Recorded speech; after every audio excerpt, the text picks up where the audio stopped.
Before we get started, I want to tell you about my experience with Own It Fitness. Own It Fitness is a place that helped me discover my fitness goals. They did a full evaluation of my physical condition, and they set out a plan for me to be able to meet my goals. And on top of that, they found a way to be able to work with my busy schedule. And they can do that for you as well. Own It Fitness is the perfect place for professionals to find the friends that they need to help them meet their physical goals. If you're looking for a place that can help you, if you're looking for a place that's friendly and a place that will help you confidently meet the physical goals that you have for yourself, then check out Own It Fitness. They're on the corner of Maury and Blakeow. This episode has been brought to you by Fremont Bank. Fremont Bank has been serving people and businesses in our community for over 60 years. For more information about the Fremont Bank, check out episode 104 on the Fremont Podcast. This episode has also been brought to you by Minutemen Press. If you are looking for design or printing needs, reach out to them. Let them know you heard about them on the Fremont Podcast. They'll give you 20% off on your first order. Banter Bookshop is your local go-to for all your reading resources. If they don't have it on the shelf, you can ask them and they can order it for you. Check them out on Capitol Avenue. Let them know that you heard about them on the Fremont Podcast. If you are looking to buy or sell a home, check out Petrocelli Homes on Niles Boulevard. Would it be safe to say that most of the stuff in this store is from people who are working out of their homes? Yes. Yeah. Wow. Easy. And it's really interesting, and it's a whole new experience. You know, growing up, I went to Mexico. It was just, oh, we're going to visit family. It's for fun, Mm-hmm. But if it wasn't for this job, I wouldn't have been able to experience Mexico the way I'm experiencing it now. And so being able to go into these homes, talk to the families that are working, because it's not always just like adults that are working. It's like anywhere from like, ages 18, 15, 16, trying to support their parents at home. So it's like all these families, that are working, and it's really cool to see just how everything is created. Wow. And everything's by hand. And it's like, Coming to you straight from Fremont, California, this is the Fremont Podcast, dedicated to telling the stories of the past and present of the people and places of the city of Fremont, one conversation at a time.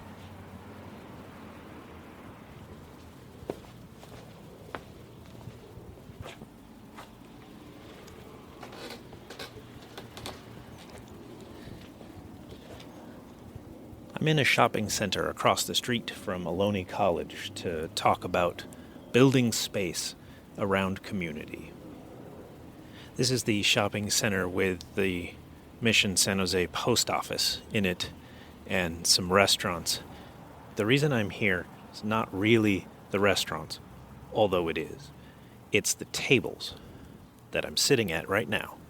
They blocked off a section of the parking lot that nobody was really using anyway, and they put out tables, and this was a while ago, and it's very popular.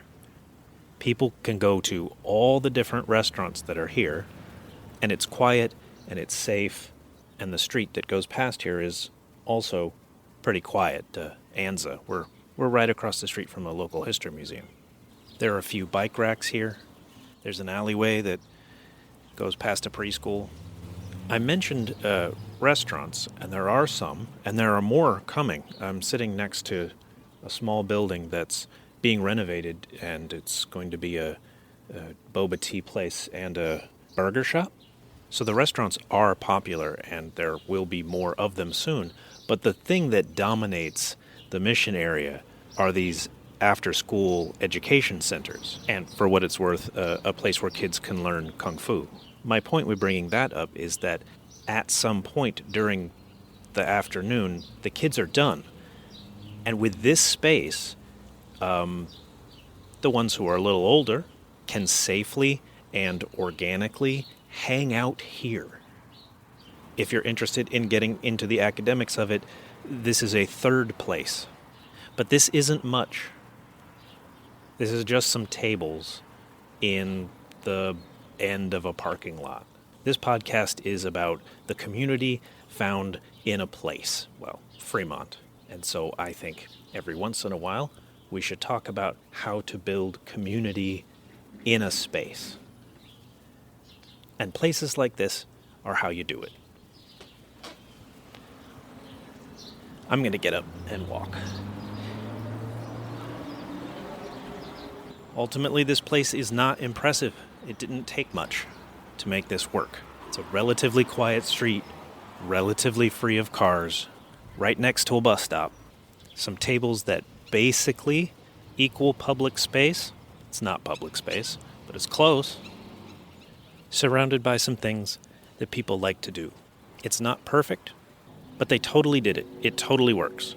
It's lovely. It is not particularly difficult to create human-scale spaces where chance encounters can occur and people can feel good about being there. You are listening to episode 121 of the Fremont Podcast. Now, here's your host, Ricky B. I didn't say this at the beginning, so I'm going to say it now. We're at Enriquez Creations. Puesto. And Puesto. What's that? The Post. The Post, Yeah. okay. The shop. The shop, okay. Yeah, okay. we named it like that in honor of my grandpa, because whenever we were in Mexico, we'd say, oh, we're going to the Puesto, and that meant we're going to his shop. Oh, that's cool. So that was a little... Wow. So Enriquez Creations in Puesto. Yeah. And down in Niles, across from, right next to Devout Coffee. Yes. And across from what's now... the Lego? The Lego shop. You're not open Mondays. Right. So what days of the week are you guys normally open? Wednesday through Sunday, Wednesday through Saturday, 10 to 5, and Sunday, 10 to 4. Okay. Yeah, because when we first started and we opened up on Monday, it was the first day. We're all excited. We're like, all right, there's going to be a lot of people in town. Literally ghost town. We didn't realize that nobody is open on Mondays and Tuesdays. Even some people aren't even open on Wednesdays. And so we were like, okay, so we're going to have to adjust our hours. Yeah. And then it was just, one of those things where you got to learn once. That's right. But to find out that they didn't open Mondays and Tuesdays, we walked down to see everybody's hours. Oh, okay. And that's how we knew they were closed Mondays and Tuesdays. So we thought, okay, we're going to close Mondays and Tuesdays as well. There you go. There you go. That's your new weekend. Right? Yes. Yeah. Okay, and I feel horrible. What's your first name?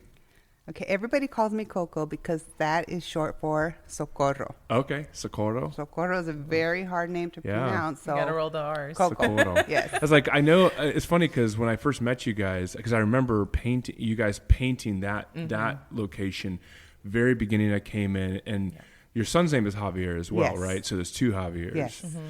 And so I remember coming in, and I remember Javier, and then as I've gotten to know you, I remember Jessica, but I was like, I just don't remember what your name was. So it's Socorro. Socorro. Okay. And people call you Coco. Coco. Yes. Awesome. Very good. Well, this is cool. I love this. I love this space, and I love what you guys have done with it. I think that your store, your shop, is kind of like the most unique and yet unpredictable shop here in Niles. Right. And I mean, you're laughing because I think you might feel the same. We definitely feel the same. I mean, when we first started, it was mainly focused on wine barrel work, right? Because that's kind of how the store got started. And that's a whole other story. Well, no, we need to tell that story. So let's talk about that. So you guys started. I remember that because when you guys first moved in, you were explaining what it was that you were doing, and then you started bringing in your product. Mm-hmm. So where did the wine barrel furniture, or how did that start? Where was that? So what happened was, a year before COVID started, my husband had retired, and his hobby was making furniture, anything you can think of out of wine barrels. Okay. So then COVID happened, and so then we were all stuck at home, and he was making more stuff, right? And then when they finally opened up, like in May. It was May. Okay. We decided to come get lunch here because you were able to buy, just not go inside, right? And so when we walked by and we saw that it was vacant. This end spot was available. Right. And so then my son and my daughter started saying, oh, call dad. Maybe he might want it and he can start a business.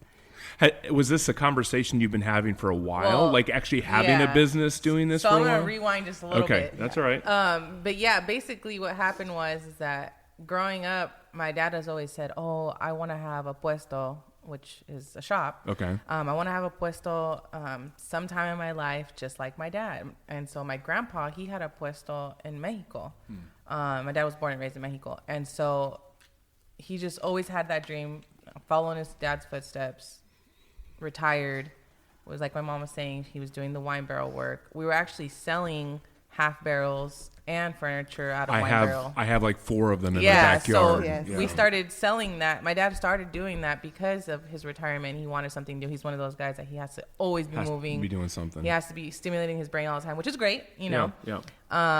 But yeah, it got to a point where he was just kind of like, oh, you know, wouldn't it be cool if we were able to like have like wine barrels sold and the furniture sold? And then that's when when we were together, and that's when that story happened. We were like, we should call Dad. And we literally called him and we told him that it was vacant, and he literally came down and came to look through the windows, and like it just took off from there. That's awesome. Yeah. So I mean, in some sense, that had to have been like staying, that was in his head, even though, and obviously part of a conversation that you just said, but when that happened, it was like, this is the moment. Right. And I think that COVID probably, like you said, COVID would I don't know, when you get stuck at home, you're working on projects and your stuff, what am I doing all this for? Like, why am I making all this stuff, or whatever it is? And like, what could come out of this? Exactly. Right. And a lot of people during that time was, you know, really tapping into their creative outlets, because you had to think of something to do. That's right. That's right. So So when did he start making wine? Like, what was the connection with that? Because he did work construction, and at what point did he start like messing around with wine barrels and making furniture out of them? Well, I feel like he's always built things. Okay. But like wine barrel specific, I don't think that started happening. I don't even know how it happened, actually, to be honest. Yeah, I don't either. Okay. He just, you know what? One day he just made a dog bed out of it. Right, yeah. Oh. And then from there, that's when it took off. That's cool. It like triggered him in his head, like, I can build more. But yeah, I mean, he's always been building stuff. I mean, he built the house that my parents live in now. He built it. The addition. He did the addition himself. Wow. Yeah. Well, my son Javier helped a lot, but but That's he did cool. it all. Our family helped a lot, yeah. But he's just always been building things, and the wine barrel just kind of was hand in hand. That's amazing. That's amazing. So, so he built furniture when this space became available. Right. You guys jumped on it and were able to get moved in. And I know, like I said, I came in here when you guys were just painting originally, trying to figure out what all was. I think part of the reason, if I remember correctly, it's been a while. But I think I remember thinking I loved this end shop as well. And I don't know what I would ever wanted to do with it, because I don't have anything to put in it. But I think I remember thinking, oh, that'd be a cool shop. And then when I saw you guys working, I was like, oh, someone moved in. I wonder what they're doing. And then I came down here, and you guys were. It was going well. It really was. Yeah. But then I started noticing that people were coming in and wanted to buy little knickknacks. And I kept telling my husband, we need something else. I think we need something else because, you know, the furniture was nice, but for some people who just want to spend, you know, $20, it was Well, I remember hard. I'm kind of that way too, because I love your furniture. I mean, I bought wine barrels from you. I think we probably bought, I know that some of the pieces that you have in here, like, we'll talk about that in a minute, but some of the stuff that you've imported up here to be sold here, I bought. Like, a friend of mine is from, his parents are from Mexico, and he had a graduation party, and I bought him a whole set from you guys. And so I know I bought stuff from you before, and I still have my eyes on some of the furniture in there. But I think for me, like, I remember one of the first times when I moved here to California, I went to Monterey, and I went to some of the art galleries that are in Monterey, and it's like, I'm never going to afford any of these big pieces at this point. Right. But then they had some of these small paintings that were just like really small, you know, like, I don't know, like postcard size. Right. And I was like, I can afford that though. Yeah. And I can at least take that home. And even though it's not, you know, one of these big ones, I can still, you know, enjoy purchasing this piece that has been hand painted, and I can have it in my home as a, and so I think that's it too. Some people no doubt love the work that you guys have and what, you know, what you sell.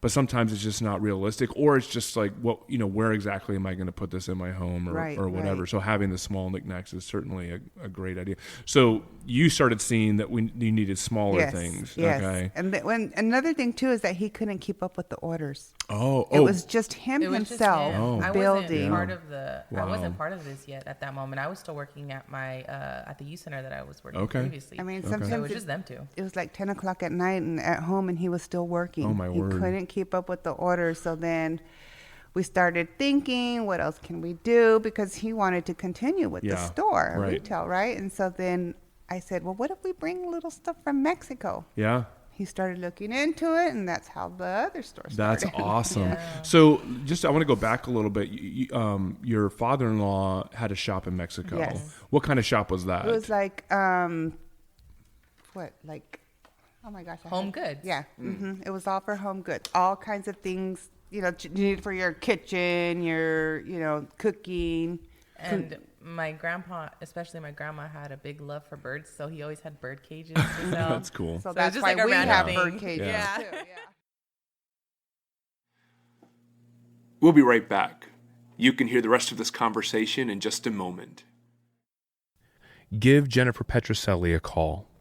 With her wide-ranging knowledge of the real estate industry and expert negotiation skills, Jennifer goes above and beyond for her clients.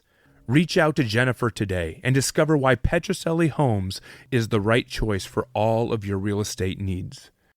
I want to tell you about Minuteman Press in Irvington. They are your quality printer to go to here in Fremont. I have personally worked with them before, and I find their services to be fantastic. Look no further than Minuteman Press in Irvington. You can find them at 44141 Fremont Boulevard in Fremont. The Ohlone College Flea Market is happening every second Saturday of the month from 9 a.m. to 3 p.m. on Ohlane's Fremont campus. Can I ask you, what are you hoping to find today?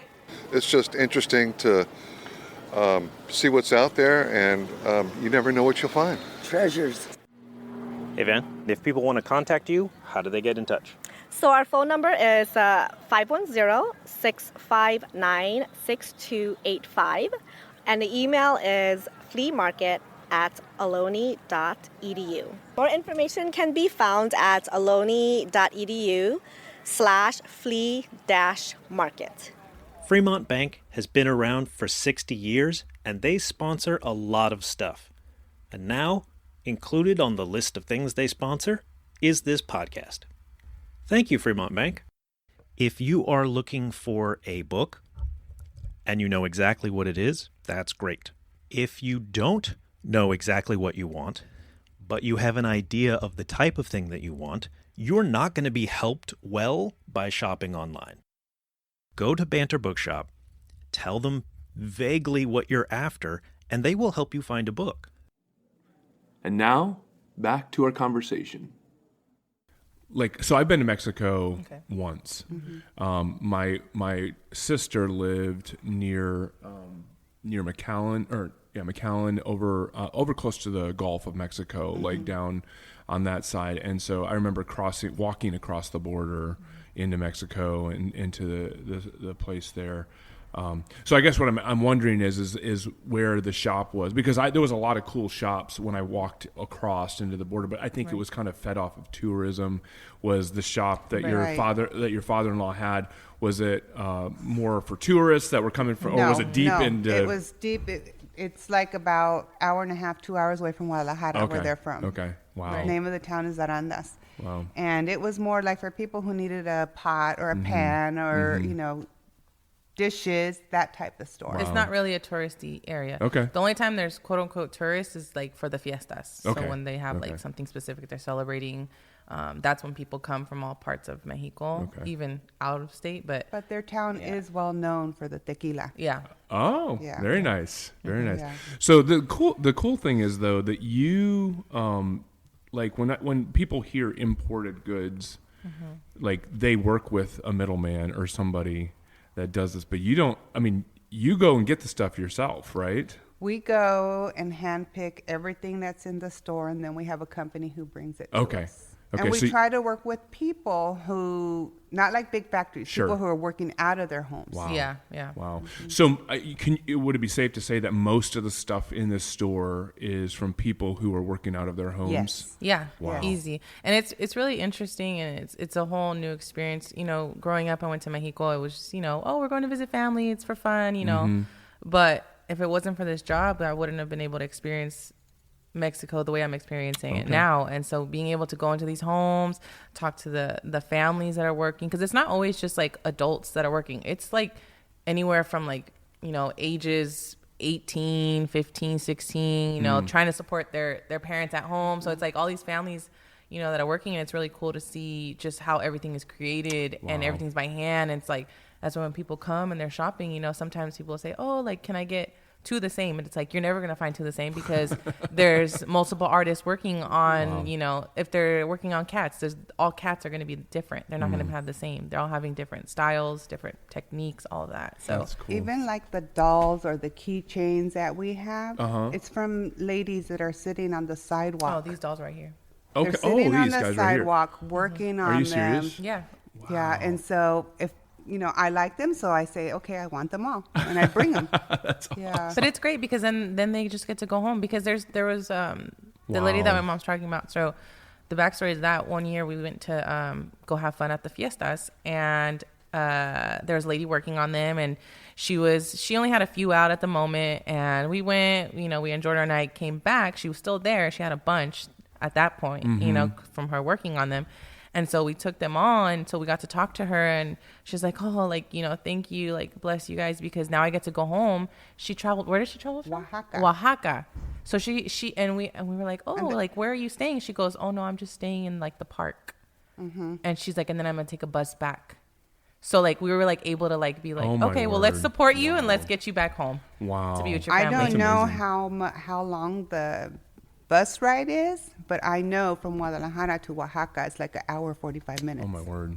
Wow. An So she airplane. traveled In an from airplane. home. She in an From an airplane. airplane is an an hour. hour, 45 minutes. So I don't And know she took how long bus. the bus And- ride was. Oh my word! So she made all these dolls, Yeah. and then she decided, I'm going to go to this place where take the best chance that I can to get. Well, because to you know sell there were them. going to be a lot of people that day because of the fiestas. Oh. It was during the fiestas time. Okay. So she knew, okay, there's going to be a lot of people in town. Let me go.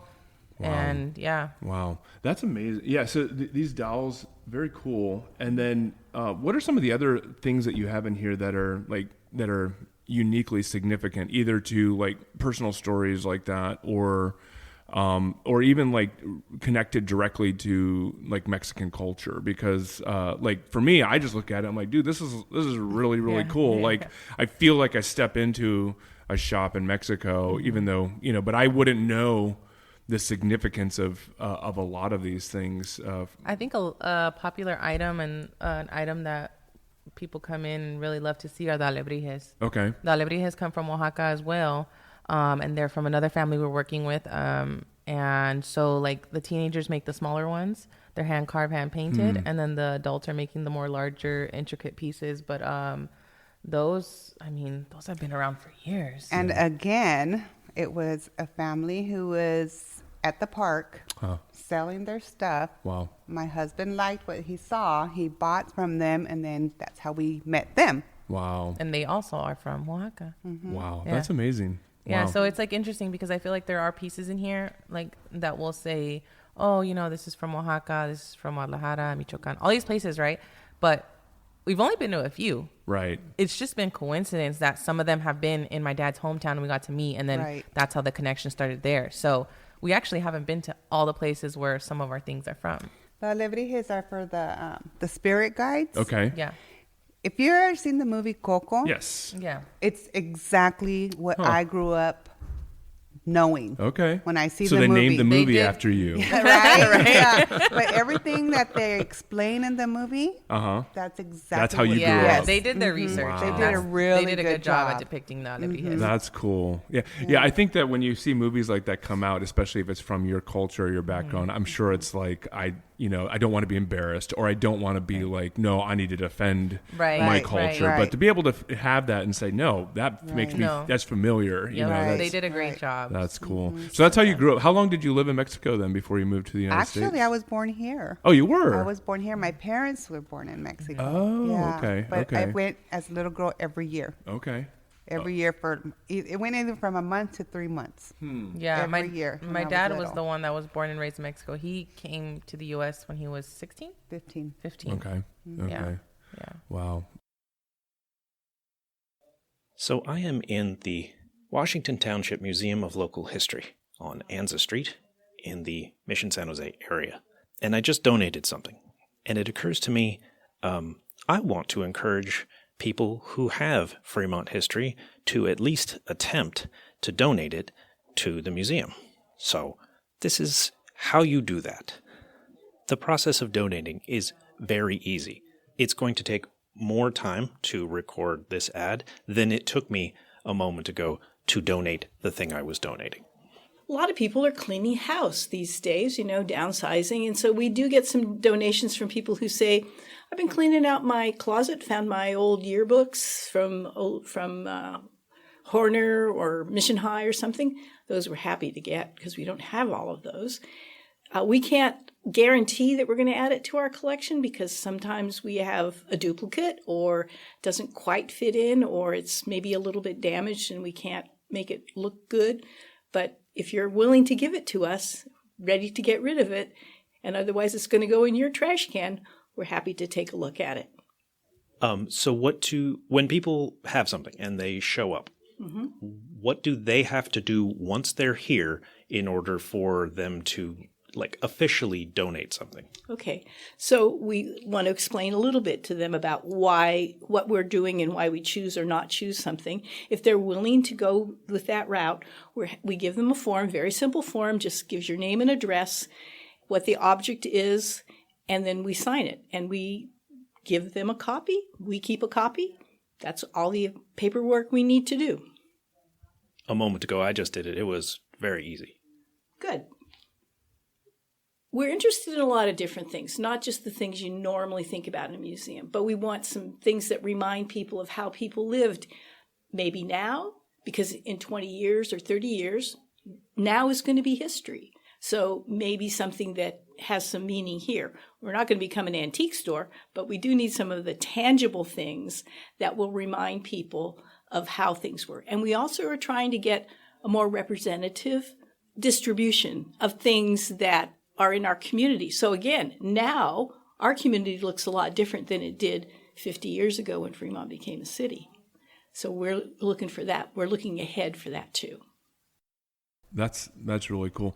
What kind of customers do you have that come in here? I mean, so I'm just thinking. I know that there's a Latino community all around, and not all of them are from Mexico, and so I know that maybe some of this may not be as I will say it this way, maybe as foreign to them as far as the culture of all of this, maybe as foreign to them as it is to me, but I still find this extremely interesting. I find these things to be really beautiful, very fascinating. So what kind of customers do you have that you see coming in here? We get people from all over the world. Say that. Okay. From all really? over the world. Yeah. In Yes. here? Yes. Okay. We have had some interesting conversations with people that come in. I mean, just this past weekend, this family came in and they were going to take their stuff back to India. Yes. And they were like, oh, can you package it well? Because we're going to take it back. And we're like, oh, where are you taking it back? They're like, India. We've had people come in from Australia, from Canada. I mean, Germany, Russia. It's so versatile. And I think that's the one thing that I really like about this job is that you never know who's going to come in. Right. Yeah. And then a lot of the Indian ladies tell me that everything in here is very similar to what's in India. Interesting. Yeah, like the patterns are similar. The Even dolls people from that UK. we have over there, the clay dolls, Yeah. they buy those because I'm not sure exactly what it is they're celebrating, but they also make an altar with dolls. I forgot what it was called. Oh, that's interesting. Yeah. And they come in and buy those dolls. Wow. Because they're very similar. Huh.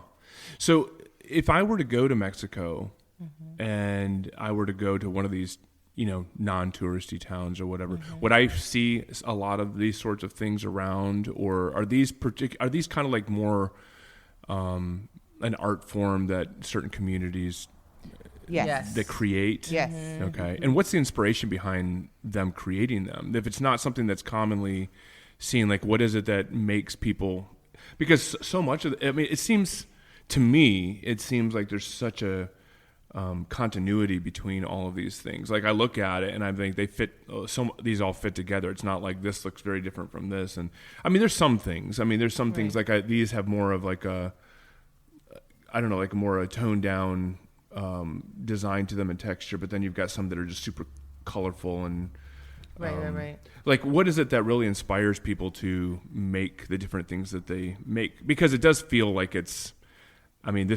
does come out of a certain culture, I guess. I mean, you do see a lot in their homes. You do see the pots for the plants and stuff. Yeah. But honestly, I'm not even sure. I just know I look at this frog too. This frog is like super cool.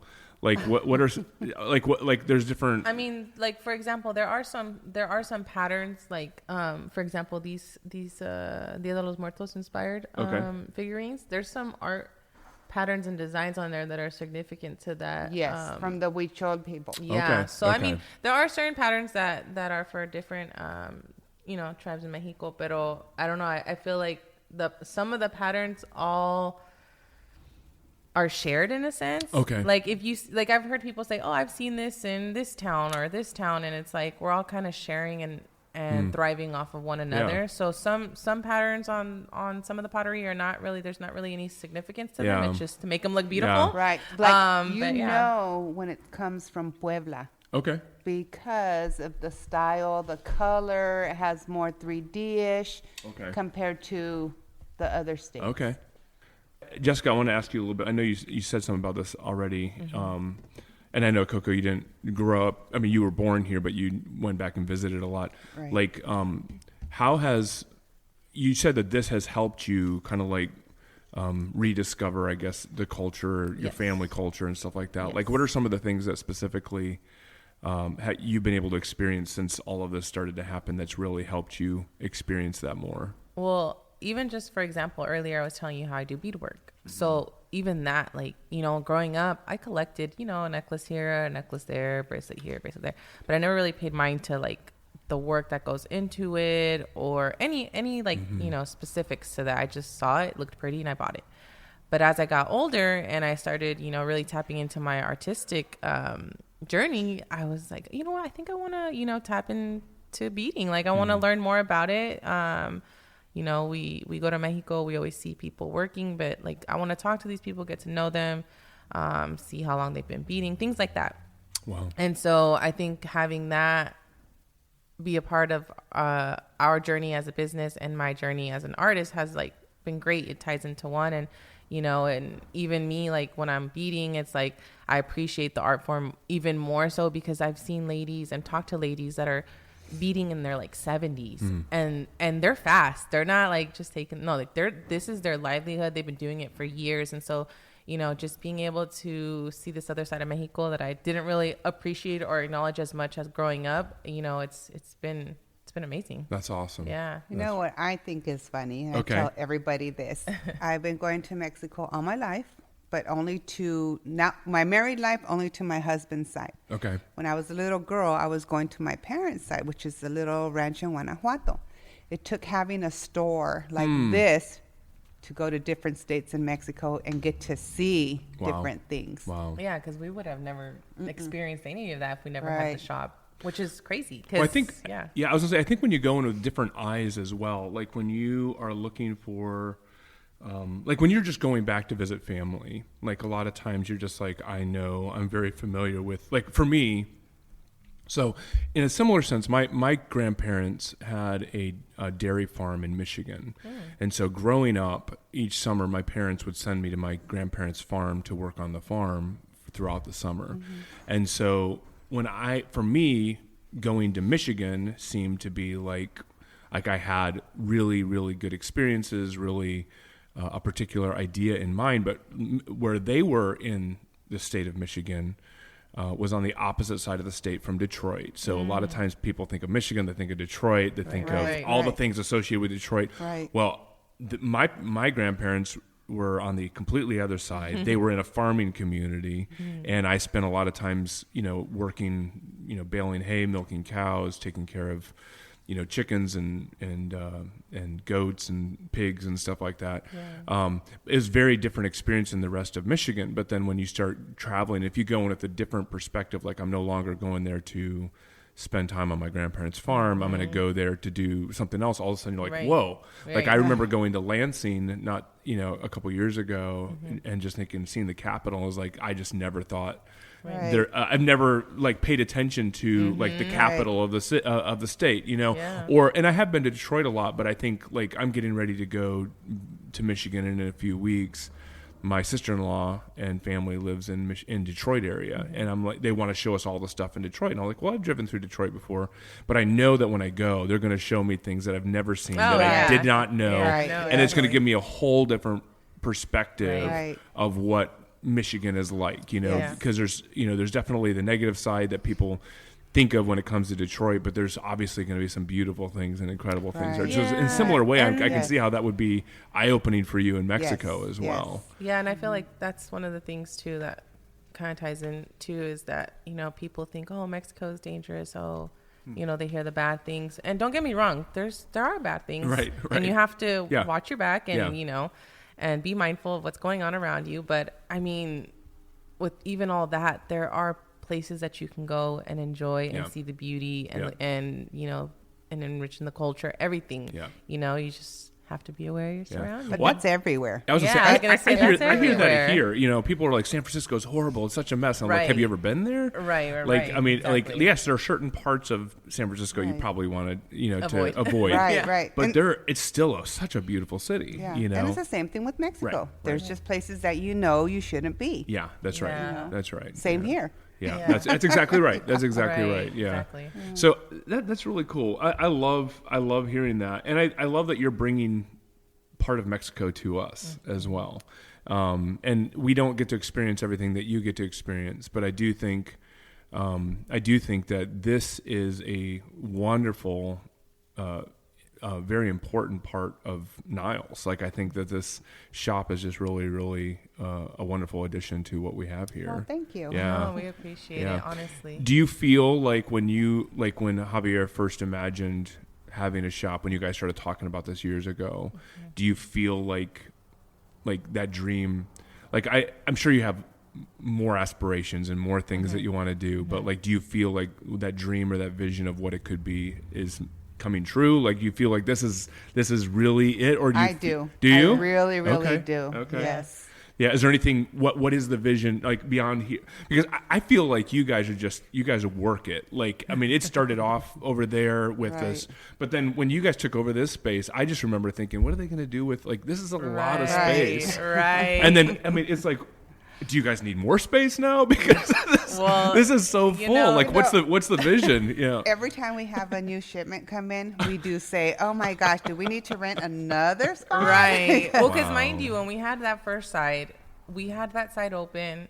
When we first started, it was sufficient space. Yeah. But then, as soon as we started bringing more and more items in, we were like, "Oh, we're running out of space. Wow. What are we gonna do?" Yeah. So then, my dad actually had rented a storage unit, and so we were keeping stuff in a storage unit of inventory, and then from there we're like, no, we need something bigger. Yeah. So then we got a warehouse. So we had a warehouse in Fremont, and then we had the shop. So we would have to sometimes go back and forth. I'd call my dad if I was here, and I said, oh Dad, I need this planter. Do you have this in that color over there at the warehouse? Because he'd be at the warehouse. Okay. And we'd have to do that like every day. And it got tiring. It's a 20-minute drive, but 20 minutes back and forth.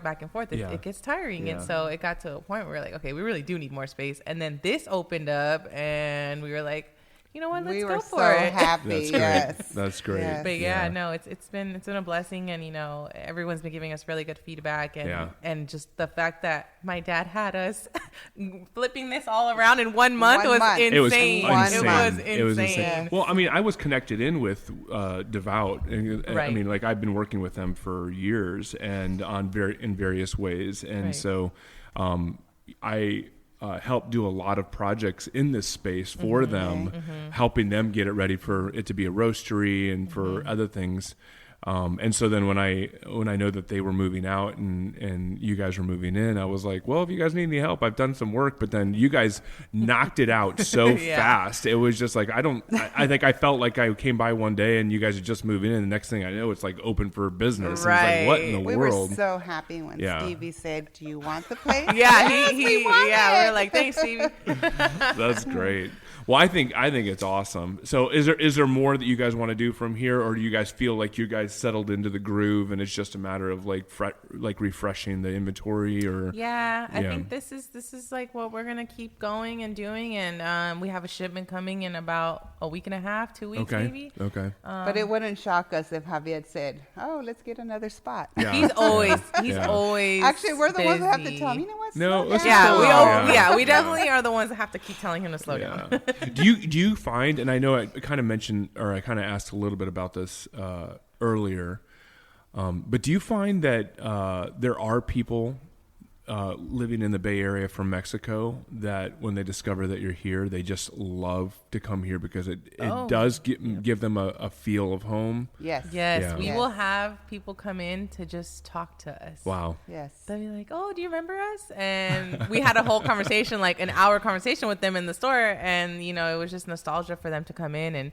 And so we've had people just to come in and, you know, talk to us, see what we're doing and see what we're up to. But yeah, no, overall, I feel like it's just one of those places that everyone wants to come and say, oh, this is what I had growing up. Or, you know, it's just nostalgia for everyone. We had this one lady come in, which I thought was hilarious.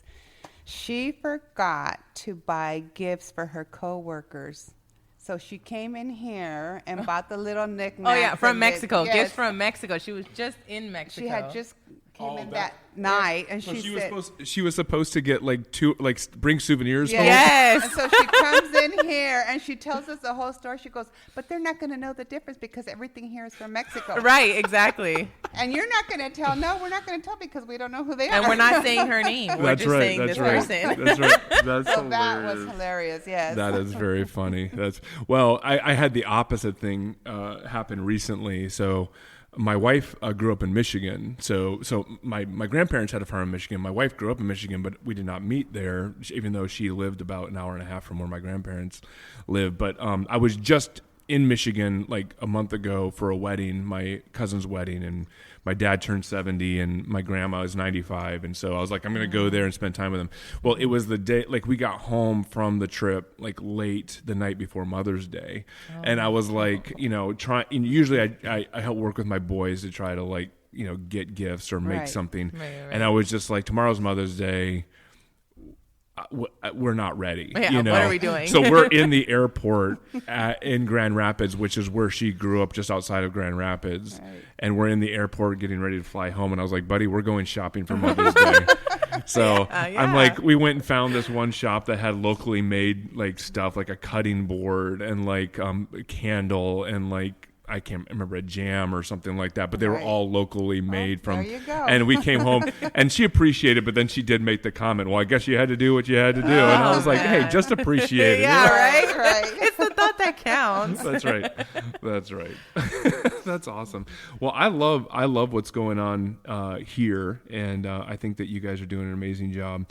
What are maybe some of the unexpected things that people might, like, they might not know you have? Like, what are some of the things that by going by here they might see, you know, pots and dishes and dolls and stuff like that, but what are some of the things that you're just like, we have it here, and when people discover this, they're like, I didn't even know you had that? Toilets. We were cracking up as you were saying that. We were looking at each other and we already knew. You we were knew like, exactly toilet. what it was. That's funny. It's funny because it's one of those things that it's kind of hidden in the back. So it's like you walk in, you're like, oh, beautiful, like cups and kitchenware and talavera pots, and then they walk in, they're like, toilets, and everyone gets a kick out of them. But like, it's funny because when my dad first said, I want to bring toilets in, we are like, ew, no, like, why would you want to bring toilets? I said, I put my foot down, no. Yeah. And then the shipment comes in. And toilets. Four toilets arrived. But you know what's funny? The funny part of it is that we gave my dad so much crap. I'll say that word. It's fitting. It's a fitting word. We gave him so much of that, and then sure enough, he ended up selling And now we All have of them- people ordering. Oh Yeah. my word. Yes. Yeah. That's hilarious. And so that's one of the funny items that people do not expect and that they actually need and want. Yeah. Yeah. We gave him such a hard time. No, I know. Well, I think that is something that people you don't think about. Like you think that the toilet is like the is just the utilitarian part of the bathroom. Like it's Right. like we can do the tiles beautifully and we can put the mirror there and we can decorate, paint the walls. But it's like we just need to order a standard toilet. But the Yeah. fact that you can actually find a toilet that's also beautiful. Yeah. it's Well, like, what? one of the toilets that were sold, it was a whole set. So she got the toilet to match a mirror that we have in there and then a sink. So it was like a 3-in-1. And she's like, I'm going to redo, I'm moving, I'm going to redo my whole house. And so it was just one of those things that it worked out perfectly. That's cool. Yeah. That's cool. Although we do tell everybody, we are fortunate enough to go and handpick everything. Yeah. If you like it, my Yeah. daughter and I picked it out. Yeah. If you don't like it and it's ugly, my husband picked it out. Yeah, my dad picked it. Well, it's funny, and this is going a different direction with this, but I've asked you, and I haven't followed up because you gave me what I needed to do. So when my sister lived down in Texas, across the border from Mexico, I walked across, and one of the things that I was told that I needed to buy was vanilla. A bottle of vanilla. And I bought like one of these massive bottles of vanilla down in Mexico. And then at home, I'm known for my famous daddy's famous French toast. So I make French toast, and I have my secret ingredients that I use for making. And my secret ingredient for years has been the vanilla that I got from Mexico. Right. Well, then I ran out, and then my sister came and visited me again, so she brought me a second bottle. And we're talking, these are big bottles, not just tiny ones that you get. And so I was like, okay, I can keep making my famous French toast. Well, then I ran out again. So, and I came to you probably a year ago and said, if you guys are going down there, I would love to get, some vanilla if you guys want to bring it back for me or whatever. But, you said, well, bring us the bottle and let us know what kind you want. Because there's so much, but There's so many brands. brands. Yeah. So anyway, so one of these days I'll have to get my empty bottle that I have at home and bring it over here and let you take a look at it. What's funny that you say that too is like when you're like, oh, if you go, you bring us. And when we go to Mexico, we're like, okay, somebody wants us to bring back this or this, like as far as like furniture or decor, and we go in, we're like, okay, we're gonna look for that. Yeah. But it's like when we're in the midst of things, we're like, oh, we gotta buy this, we gotta buy this. Oh, wait, okay, yeah, we gotta go back to that one spot. Like it's so chaotic. Oh, I'm sure. So chaotic. I mean, this last trip that I went with my dad, because somebody has to be here. So I had gone for the first week with my dad. We went out there and we ended up going to Oaxaca. And because I really wanted to go and just experience Oaxaca for itself, but then also I wanted to bring new inventory from Oaxaca and make connections out there. And so it was just nonstop movement. We got on a plane 4 times. Okay, so I got to Mexico, stayed in Mexico overnight, and then the next day we flew out to Oaxaca. Was in Oaxaca for a couple of days, shopping every day. Flew back to my dad's hometown, stayed for 2 days, and then came home. Wow. And that was just a quick detour for me. And then I came back, and then my mom finished the rest of the trip with my dad. It's like when you're there and you're in the midst of things, it's just so hard sometimes to remember every single thing we got to bring back because there's things that we always forget too. Wow, that's crazy. It gets hectic. So you said you have another shipment coming in soon, In next 2 week. weeks. 2 weeks, okay. Wow. Yeah, that shipment's gonna be. I mean, we don't know everything because my dad is the one that's mainly making all the moves. Okay. He'll say, "Oh, do you like this?" He'll get our opinion, but I mean, he could say that, and then he's ordering 10 other things. So we don't really know it, but we have an idea of kind of what's coming. There's going to be like more of this kind of talavera coming in, and kitchenware stuff, and more. That one's from Puebla. Yeah, that one's from Puebla, and we're going to be getting more of that. I think we're getting more pottery, more animal pottery, because honestly, that's another thing that people really like are the different animals that we bring in. Yeah. That is very popular. The Frenchies. Oh yeah, the Frenchies They are are popular. very popular. Yeah, That's the funny. figurines, yeah. And the manatees. Okay. Yeah. And manatees. Yeah. Wow. There's just certain animals that always That's so just bring funny. people in. I'm surprised by the manatees because that's a Florida animal, and I just feel like that's not something that you would. Yeah. When you saw it, you were like, I want to bring it in. I said, I want it. I thought it was so pretty, and they're very popular. That's awesome. Yeah. Whenever there's something new, we're just like, let's try it. Let's try it. Yeah. Yeah. That's I mean, cool. the ongoing favorite is probably cats and donkeys. Yeah. Okay. Yeah. That's Those are funny. the two favorites. That's funny. Yeah. Is there? And I don't. I'm showing my ignorance here. Are there certain Mexican holidays or times of the year that you guys that you work around as well? Like that you think, is there like certain holidays or things that happen that you're like, we should have these on stock in hand because there's people might want to have these available for Day of the Dead and Christmas. Okay. Halloween too, pumpkins. We started that's true. carrying That's pumpkins, true. and that was a hit. Huh. We didn't realize there was one time a lady came in and said, I was in there the other day. I'm going to come. These are the pumpkins I want.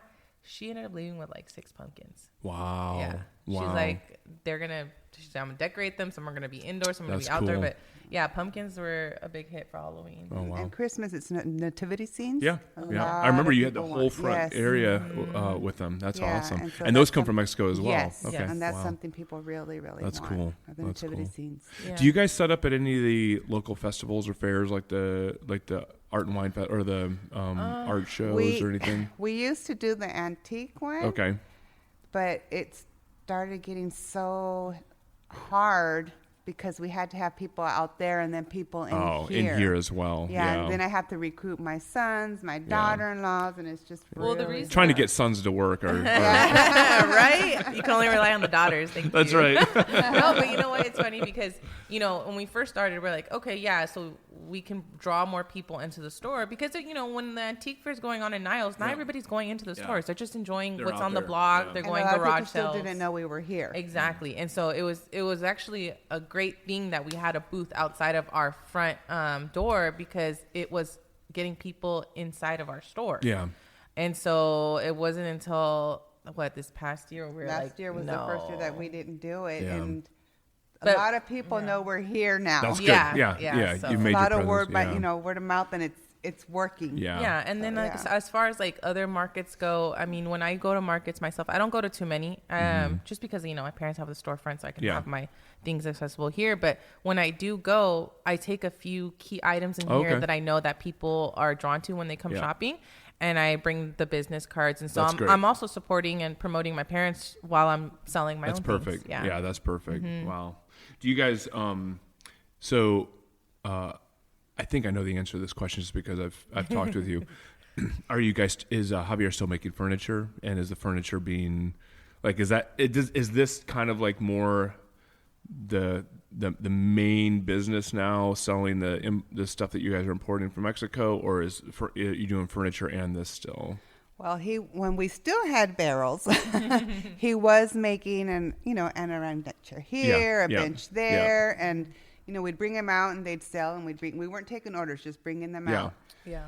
Well, I'm thinking everybody's deciding to do the same thing with the wine barrels because now we can't get any. We're on a waiting list. Wow. Yeah, Wow, I think that's it's one of interesting. those things that it just became a popular hobby, And and people were like, everyone started doing it. So, but you know what? I personally, I'm speaking on my own, I don't mind not doing the wine barrel work because I started helping. Well, so once I left my job, I quit my job and I came here to full on support because my parents needed the help. Yeah. And once I started realizing how much work goes into that kind of furniture, and it was just my dad, I was like, how is he doing that by himself? And so personally, I think it's less stress on him, less stress on us. And, we're just having a great time being able to, work with one another and spend more time in here and just be in the business. It's funny, we joke around and we're like, oh, my dad, he's not really a social guy, but this business has been great because I've seen him grow and I've seen a different side I've never seen in my dad. So